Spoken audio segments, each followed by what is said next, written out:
Magluluto tayo ng seafood sinigang. Seafood sinigang naman tayo. Ngayon, ilalagay natin ang sibuyas, kamatis. Yan, halo-halo na. May sibuyas, may kamatis. Yan. Pakuluan muna po natin sandali yan. Lagyan natin ng sinigang mix, sinigang mix. Yan. Tapos, lagay na natin yung sili. Tapos, nilagyan ko ng 4 na pirasong okra. Kasi, konti lang naman po kami lang ni Chris. Kaya, konti lang yung ating lulutuin yan. Tapos, isunod na natin yung isda. Ano nga bang tawag dito sa isda na to? Ayan o, sariwan-sariwa. Ito yung ginagawang ano eh. Ano ba yun? Sinabi ko sa iyo, yung pulutan. Kilawin na kinakain ng hilaw. Yan. Isang kulo pa po. Lagyan natin ng patis. Yan. Yan. Pakulan natin, takpan natin. Ayan, isunod natin yung alimasag. Kaya hinuli ko yung alimasag, guys, kasi hinalabos ko na to. Ayan. Tapos meron tayong alupihan dagat. Ang taba-taba ng ating alupihan dagat. Ayan. Wow. Ayan. Tama na yan. Susunod ko na yung kangkong. Kasi yung ating seafood sa limasag at alupihan dagat, luto na. So, sunod na natin yung kangkong. Yan. Takpan po natin. Ayan. Tikman natin kung tama sa timpla.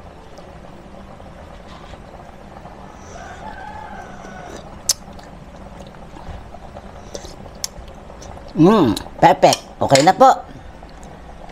Ayan, luto na po yung ating seafood, mixed seafood sinigang. Yan. Ito tingnan. Tapos, hindi ko na nilagyan niya ng hipon, ng ano, kasi dalawa lang naman na kami ni Chris Kaya, okay na yan. Ito, nag-separate ako ng sabaw. Although magkakamay ako. Malinis po yung aking kamay. Ito pa palang isda na to yung pinakita ko kanina, niluluto ko siya. Ito yung ginagawang tanigi. Ito yung mahal na isda to. Kaya lang siyempre tayo, paminsan-minsan, kahit mahal, pag type natin, lalo't matanda na tayo, paminsan-minsan lang naman, kakagat tayo sa presyo. Masarap tong kilaw. Yan. Lasa.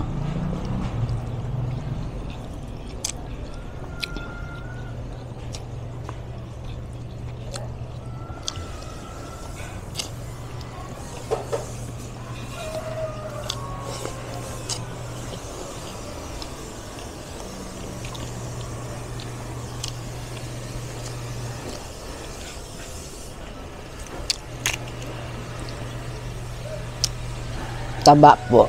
Ay, kabayo. Nalaglag.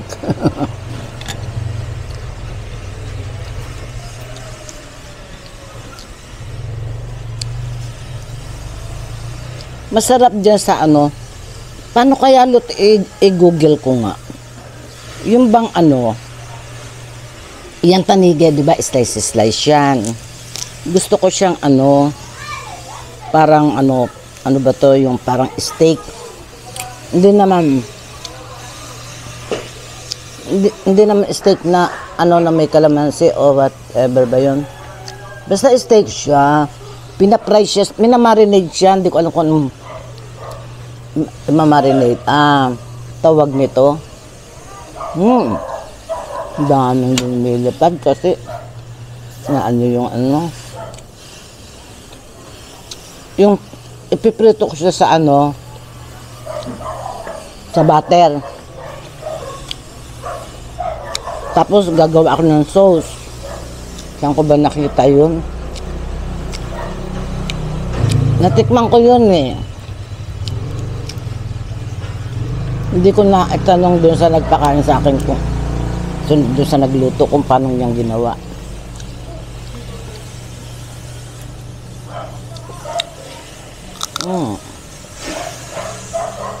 Ang taba. Taba ng alimasag, malaman siya. Labanos.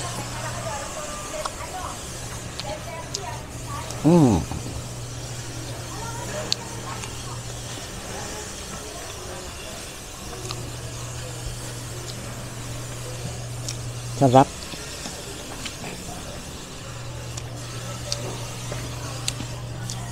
Mainit bagong luto. Papawisan na naman tayo nito, sisipunin. Ano ba yan? Istorbo kayo. Pasensya na po kayo.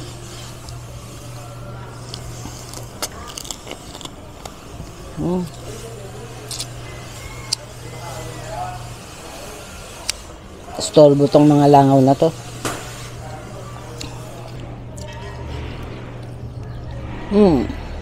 Magtatanim nga uli ako ng oregano. Dati ang dami oregano dito eh.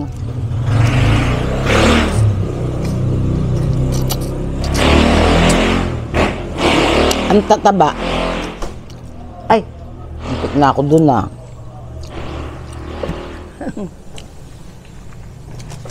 Nangin.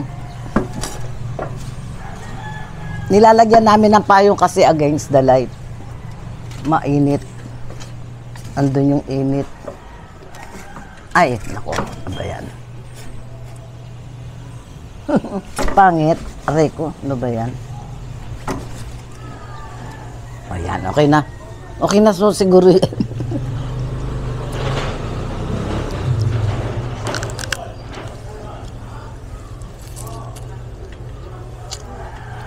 Walang pwestong maano mo.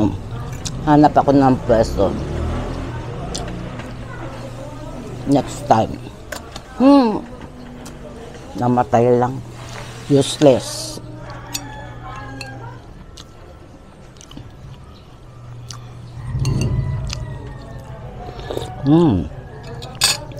Sarap.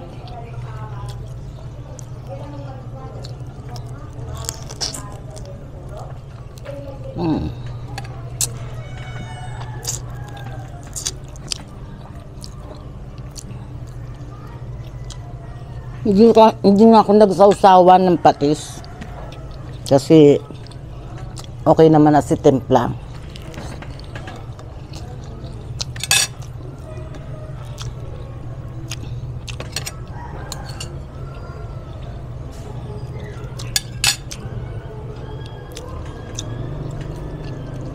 Ganito kamay ko eh, pagka may sabaw. Panay pag namumulaklak kasi daliri ko. Kaya panay pagpag.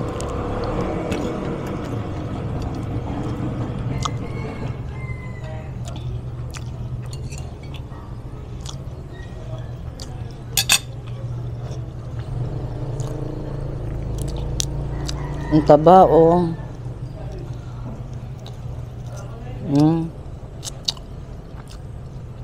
Lige.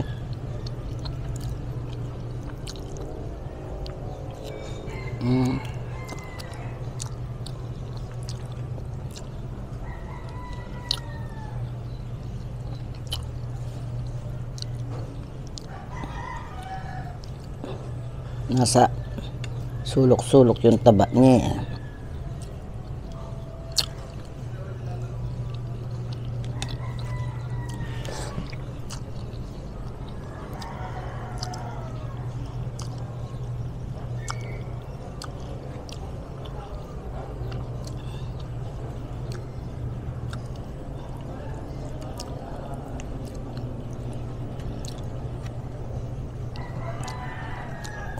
Kaya pala mahal sa resto yung ganyang klaseng isda.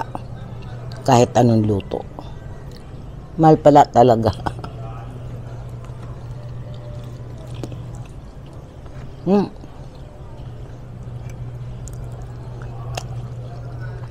naengganyo ako kasi sariwa talaga. At pwede talaga siyang gawing ano, yung sinabi ko kanina, yung pinupulutan ng mga ano,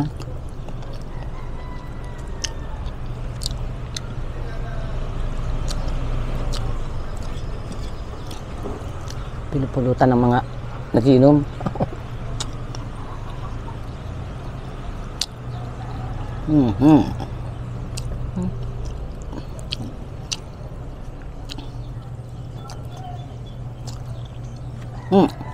Ano ba yan?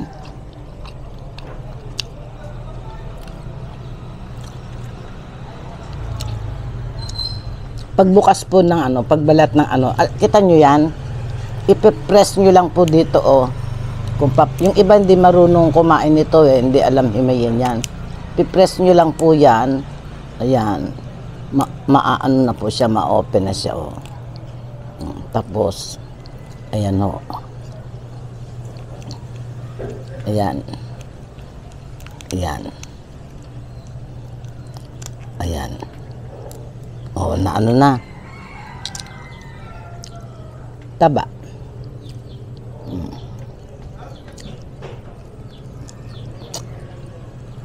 Lasang ano din to eh. Alimasag. Sipon, kaya nga. Pare-pare yung ano ng seafoods.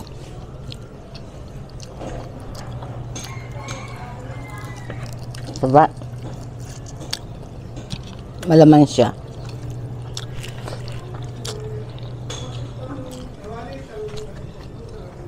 May okra.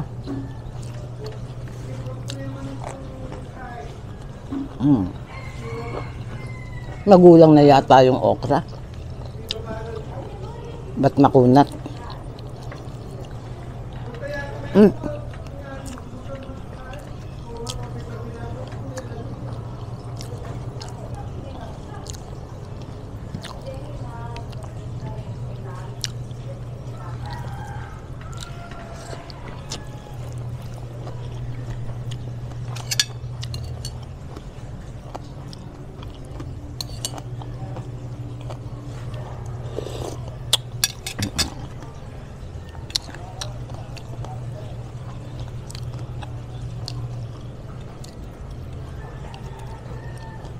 Piprito ko talaga sa butter yung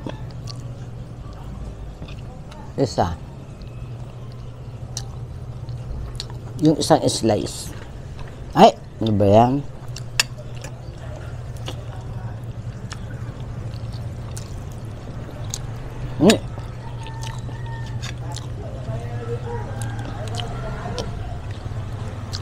Ano ba kayo? Ang kulit-kulit nyo. Aray ko.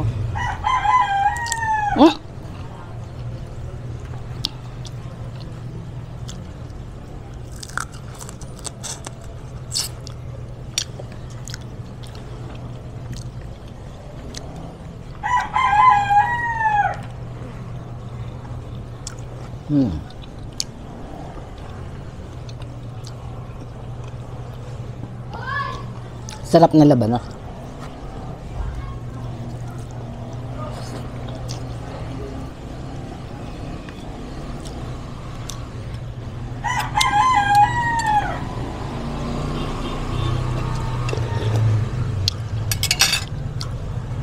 Nung namalengke ako,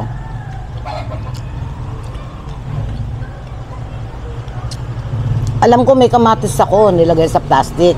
Kasi ako pag namamalengke, lahat ng kailangan ko, babalot ko ng plastic. Tapos ilalagay ko sa isang plastic na malaki. Tapos ibibigay ko dun sa cashier. O sabi ko, i-total mo na yan at magkakape lang ako. Pag uwi ko, kanina ko lang, ilang days na, kailan ba ako nagpunta ng palengke. Pag kanina magluluto ako, wala si kamatis.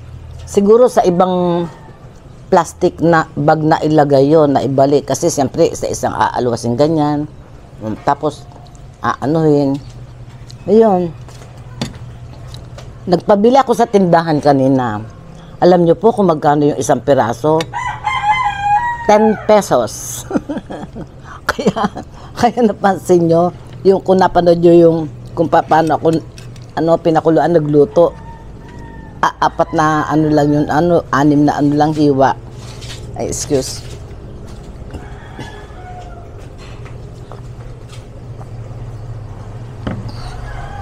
Grabe po talaga ang presyo ng bilihin ngayon.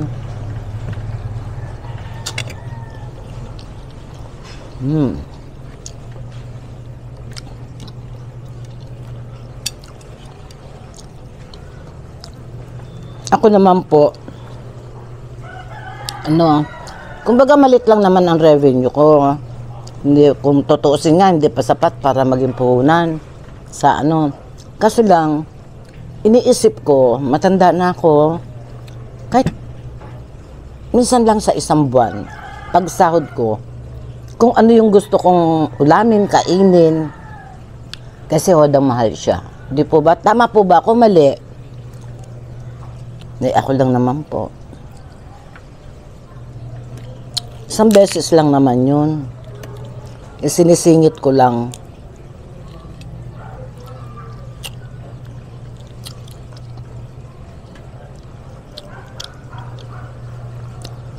Yun ngang tawag nito, talangka, mahal pa sa karne. Kaya lang yun, makabili ako kahit 1/4 lang. So, kahit ilang piraso lang. Natikman ko lang. Tulad noon, bumili ako 1/4, 150. Diyos mio. Pikit mata yun na.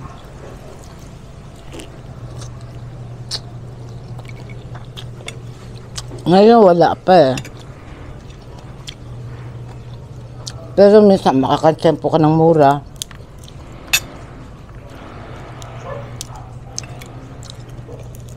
Dito sa amin mahal na. Pero sa Orani mura lang sa Orani. Taba naman.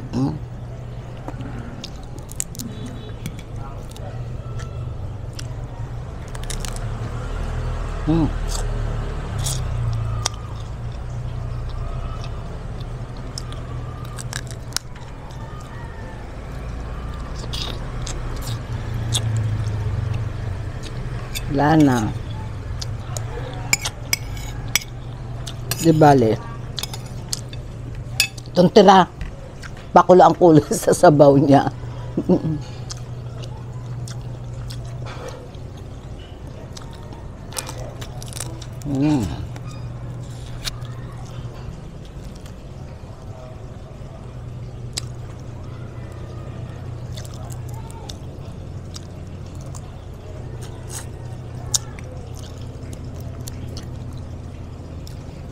Naku, magpaalam na nga ako sa inyo. Yan. Yan po. Yan.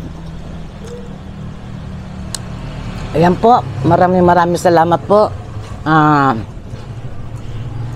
Salamat sa panonood ninyo sa channel ko. Huwag po kayo magsasawa. Ayan. God bless us po. Bye-bye po.